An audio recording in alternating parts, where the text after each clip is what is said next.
duoko to giduoko maber giriambo gichalo kama wan gi further evidence. Yes, moko legal strategy nyalo bedo niya in gi evidence 100 tinyalo dikori itero gi mana 80 lengo godo kipimo ka gida wuoyo.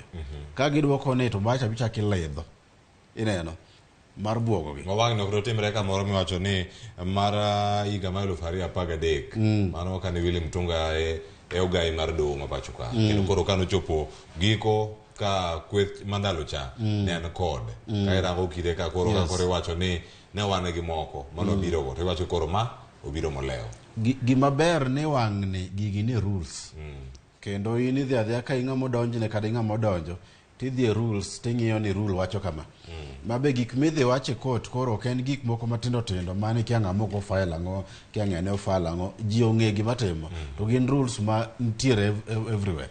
Koro miyo ji tich mayot, miyo be court tich mayot mondo wadhi real issues. Wadhi issues mano terowa kiko wacha side issues makanyo. Koro koa kanyo, koro assuming ni koro ng'ato se file. Nitiere gik miluongo ni interlocutory applications.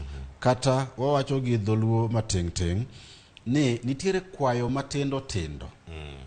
Ma Supreme Court dhi deal godo e gimiluongo ni pre-trial chande mang'iyo ni koro moving forward mano wacho ni kata application ng'ama is an expert ma neutral mara bedo friend of the court okodhi e pande mar Azimio okodhi e pande mar Kenya Kwanza kata ABC eno wacho ni an election expert kata an alonye ICT an gima neno chalo kama professor